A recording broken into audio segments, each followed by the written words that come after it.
Arthur C. Clarke hizo una secuela de 2001, Odisea del Espacio. Se llamó 2010, Odisea 2. Y al final de esta, una inteligencia alienígena convierte a Júpiter en una estrella. Mientras un grupo de astronautas apenas logra escapar de la implosión, reciben el siguiente mensaje de los aliens. Todos estos mundos son suyos, excepto Europa. No intenten aterrizar ahí. Y esa es solo una novela, pero sugiere que ya en 1982 sospechábamos que Europa podía ofrecernos la mejor oportunidad de encontrar vida extraterrestre en nuestro sistema solar. 42 años después, en octubre de 2024, la NASA lanzará la misión más avanzada para buscar señales de vida extraterrestre. Y va a la luna de Júpiter, Europa. Solo hay un problema. Júpiter mata todo lo que lo rodea. Entonces, ¿cómo podría existir vida ahí? ¿Y cómo se hace una sonda que pueda soportar esas peligrosas condiciones?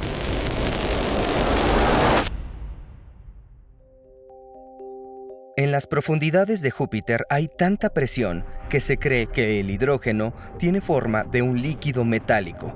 Y este líquido metálico de hidrógeno es un campo magnético increíblemente poderoso, casi 20,000 veces más fuerte que la Tierra si se mide a la misma distancia.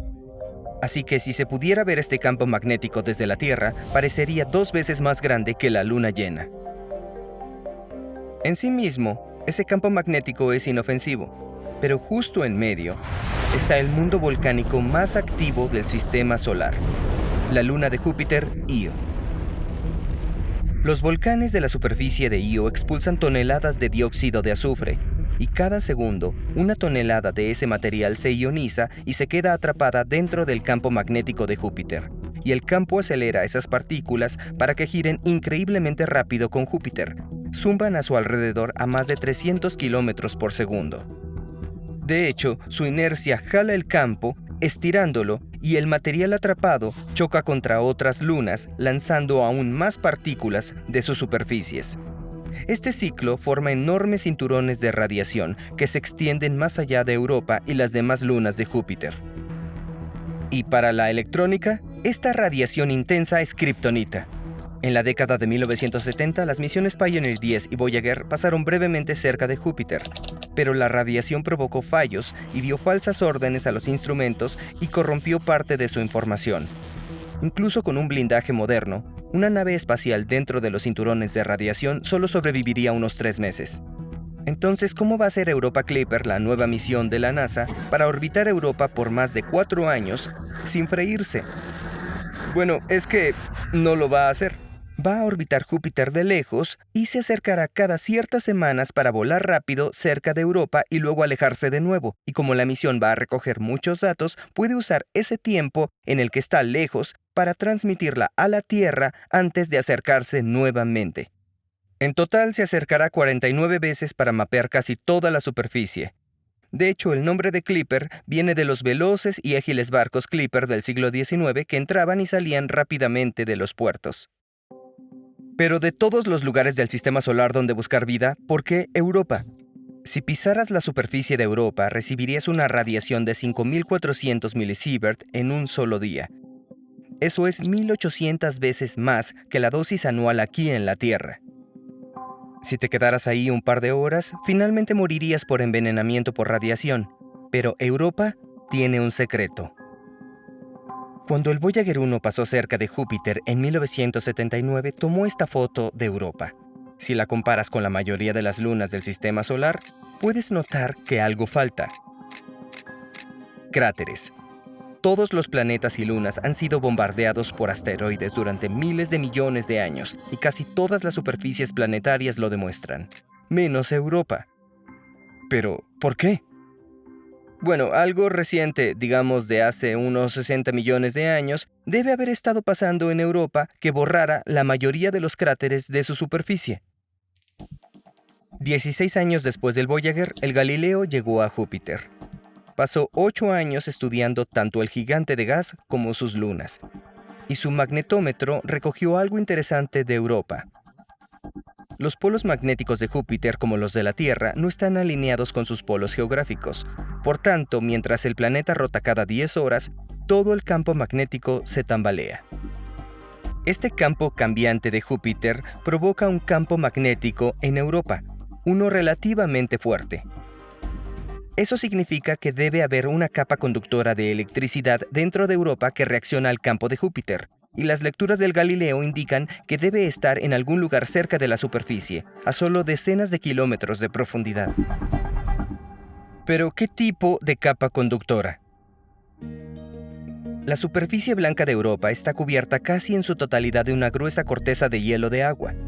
Cuando estas áreas color rojo-marrones se observan con un espectrómetro, coinciden con la descripción de muchas cosas como sales hidratadas, ácido sulfúrico e incluso bacterias. Necesitamos más datos para estar seguros, pero en los experimentos recientes del JPL se encontró que la sal de mar, cuando es bombardeada con radiación intensa, pasa de blanca a este color marrón que se encontró en Europa. Así que los científicos sospechan que hay un océano entero de agua salada dentro de Europa. Podría tener 100 kilómetros de profundidad, lo que significa que Europa contendría el doble de agua que todo el planeta Tierra. Y debe estar impulsando la actividad geológica que constantemente alisa y renueva la superficie de la Luna. Pero el sistema de Júpiter solo recibe un 4% de la luz solar que llega a la Tierra, por lo que la superficie de Europa constantemente está debajo de los menos 160 grados Celsius. Por lo tanto, es de esperar que todo el océano esté congelado. Pero hay una forma de generar calor que no depende del Sol, y voy a hacer una pequeña demostración para probarlo. La órbita de Europa alrededor de Júpiter no es un círculo perfecto, y es que Io, Europa y Ganímedes están en resonancia orbital. Cada vez que Ganímedes completa una vuelta, Europa completa 2 e Io 4. Debido a esto, Io jala a Europa hacia el interior por un lado de la órbita y Ganímedes la jala hacia el exterior por el otro, haciendo que la excentricidad de su órbita sea mayor. La atracción de Júpiter es mayor en el lado de la órbita más cercano que en el más lejano, por lo que Europa constantemente se estira y se aprieta. Se estira y se aprieta. Se puede ver que esta pelota de goma se calienta conforme la aprieto. Los científicos creen que la fricción causada por la flexión de mareas de toda la Luna puede generar suficiente calor para mantener líquido el océano. Este efecto se hace más fuerte cuanto más se acerca a Júpiter, por eso es que Io tiene tanta actividad volcánica. Como se puede ver, esta pelota está bastante más caliente ahora. Sostuve esta pelota al mismo tiempo para asegurarme de que no fuera solo el calor de mi mano. ¿Qué temperatura se cree que tiene el océano? Depende de lo salado que sea, a la temperatura de fusión del hielo o quizás 10 grados Celsius debajo de eso si fuera un océano muy salado, similar a los océanos fríos en la Tierra.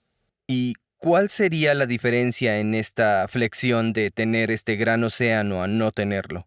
Si no hay océano, Europa debería flexionarse con una amplitud de 1 metro, pero si hay un océano, entonces se flexiona con una amplitud de 30 metros. Es una deflexión enorme y eso se verá claramente en los datos de gravedad. Otro argumento sobre qué tan gruesa es la capa de hielo es que vemos estos rasgos muy extraños en la superficie que tienen forma arqueada, pero como múltiples arcos juntos. Los llamamos cicloides y no es algo que se espera ver en una luna helada. Y pensamos que se forman si una grieta se propaga a la velocidad justa, como a la velocidad de alguien caminando, y sigue el campo de estrés cambiante de Europa cuando se comprime al orbitar alrededor de Júpiter, y si no hubiera un océano allá abajo, no habría suficiente amplitud en ese movimiento para explicar la formación de grietas, y si hay un océano, sí se puede explicar la formación. Toda esa flexión de las mareas empuja hacia arriba el magma del núcleo externo, más cerca del fondo marino. El agua que fluye por encima a través de la corteza se calienta y recoge minerales del suelo, expulsándolos al océano. Esto crea fuentes hidrotermales. Y en la Tierra, donde encontramos estas, también encontramos vida. A miles de metros bajo la superficie donde no hay luz solar, estas fuentes son un oasis para la vida marina.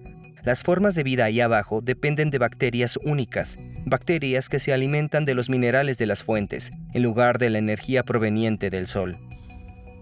¿Desde hace cuánto tiempo se cree que Europa ha tenido un océano? Podrían ser 4.000 millones de años, eso no lo sabemos. Todo ese tiempo le daría a la vida oportunidad de evolucionar en ese océano. Exactamente. Los organismos pueden usar metano, dióxido de carbono, reacciones de azufre, cualquier reacción química que imagines que pueda ocurrir en el océano podría ser potencialmente utilizada como combustible para el metabolismo de esos organismos. Y no estamos hablando de buscar peces, ballenas, calamares allá abajo, sino de organismos unicelulares. Estábamos tan preocupados de que pudiera haber vida en Europa que cuando la misión Galileo estaba terminando en 2003, se estrelló intencionalmente contra Júpiter para evitar el riesgo de contaminar Europa. Pero Clipper no podrá perforar la corteza de hielo de kilómetros de espesor. Entonces, ¿cómo vamos a encontrar evidencia de vida debajo de esa gruesa superficie? Este es el Snotbot.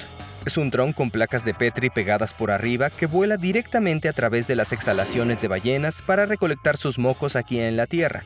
Y los zoólogos pueden usar el Snotbot para obtener todo tipo de información sobre la biología de las ballenas.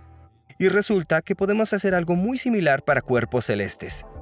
De hecho, hemos capturado imágenes de géiseres de agua provenientes de Encélado, una luna de Saturno que alberga un océano subsuperficial. Y el telescopio espacial Hubble ha recogido algunas evidencias de lo que podrían ser erupciones de géiseres similares en Europa. La esperanza es que Clipper pueda volar entre uno de estos penachos como el Snotbot y revelar su composición química utilizando un espectrómetro de masas. Pero aún no es definitiva la evidencia de un océano en Europa. Encélado parece un candidato más fuerte. Tenemos imágenes reales de sus penachos e incluso hemos volado a través de ellos. Estamos casi un 100% seguros de que hay un océano subsuperficial allí. Si tenemos estos penachos en Encélado y claramente hay un océano líquido ahí, ¿por qué Europa llama más la atención que Encélado? ¿Qué es lo que te atrae? No sabemos cuánto tiempo tarda la vida en comenzar, pero es posible que Encelado acabe de poner en marcha sus motores, mientras que Europa probablemente haya evolucionado durante mucho tiempo. Sorprendentemente, que la bombardee la radiación de Júpiter hace que Europa sea un mejor candidato. Esas partículas de alta velocidad que golpean la superficie de Europa les dan a las moléculas de agua y dióxido de carbono suficiente energía para formar nuevos compuestos como formaldehído o peróxido de hidrógeno. Y estos pueden servir como alimento para la vida debajo de la superficie si pueden llegar hasta allá. Y tenemos indicios de la inversión de la capa de hielo en zonas de caos donde la corteza helada parece haber chocado y el material ha sido empujado hacia la capa de hielo. Así que puede haber formas para que este combustible para la vida entre a la capa de hielo y potencialmente al océano. Y Clipper no tiene que aterrizar en la superficie para confirmar esto. Hay un espectrómetro infrarrojo para observar las huellas químicas de la luz reflejada en la superficie para ayudar a identificar y ubicar en dónde están las sales, encontrar si hay compuestos orgánicos. Hay un espectrógrafo ultravioleta a bordo de la nave espacial para buscar si hay penachos ahí. Y claro, se puede volar a través de ellos y luego habrá imágenes de prácticamente todo el globo a una resolución mejor que 100 metros por píxel. Entonces, una cámara tomará franjas de imágenes mientras volamos sobre la superficie. Eso se llama cámara de gran angular. Y luego, las otras cámaras, la cámara de ángulo estrecho, desde una altitud de 50 kilómetros, tendrá imágenes de medio metro por píxel. Se alcanzaría a ver mi escritorio si estuviera en Europa. Y luego, una misión posterior, como un aterrizador, sería la que realmente buscara signos de vida en Europa. ¿Crees que un aterrizador tendría posibilidades de sobrevivir? Ha habido estudios que dicen que podemos hacer que un aterrizador viva en la superficie durante un mes. Creemos que eso es suficiente para ir a recoger algo de debajo del procesamiento de radiación y ponerlo en un espectrómetro de masas y ver qué vemos. Pero el Europa Clipper no estudiará las lunas de Júpiter solo. La misión de la Agencia Espacial Europea JUICE o Explorador de Lunas Heladas de Júpiter ya está en camino a Júpiter. Llegará al sistema solo 15 meses después de Clipper e incluso sobrevolará algunas veces Europa antes de establecerse en una órbita ajustada alrededor de Ganímedes. Entonces, ¿la Agencia Espacial Europea también tendrá una misión ahí al mismo tiempo? Sí, estamos conversando informalmente con miembros del equipo científico de JUICE sobre tener dos naves espaciales ahí al mismo tiempo. La Misión JUICE terminará en órbita alrededor de Ganímedes y Ganímedes tiene su propia magnetosfera. Nosotros estaremos fuera de la magnetosfera de Ganímedes y podremos decir, oh, mira, hay una gran ráfaga proveniente de Júpiter, y luego JUICE podrá decir, oh, sentimos algo aquí en nuestras señales magnéticas. Así que realmente no tendríamos nada que hacer diferente excepto hablar entre nosotros y asegurarnos de que la suma de todo sea aún más grande que sus partes. El Europa Clipper estaba programado para salir el 10 de octubre de 2024, pero la NASA estaba esperando a que el huracán Milton escampara en Florida para que la nave despegara de forma segura. ¿Cuándo tendremos los primeros resultados? Empezaremos a recibir observaciones a lo largo del 2030, mientras vemos a Europa de lejos en búsqueda de penachos y luego veremos la primera información en alta resolución en 2031. Después de 26 años de pensar en la misión a Europa, ¿qué se siente que esté tan cerca de partir? Es un poco irreal, la verdad. Esto ha tardado mucho en llegar. De vez en cuando me doy cuenta de que nuestra nave espacial va a estar allá arriba en el cielo, en camino. Durante una conferencia sobre el Océano de Europa a fines de la década de 1990, la NASA hizo una videollamada con Arthur C. Clarke, y luego de mostrarle los planes de una futura misión para explorar ese lejano mundo oceánico, Clarke le dio permiso a la NASA de aterrizar en Europa.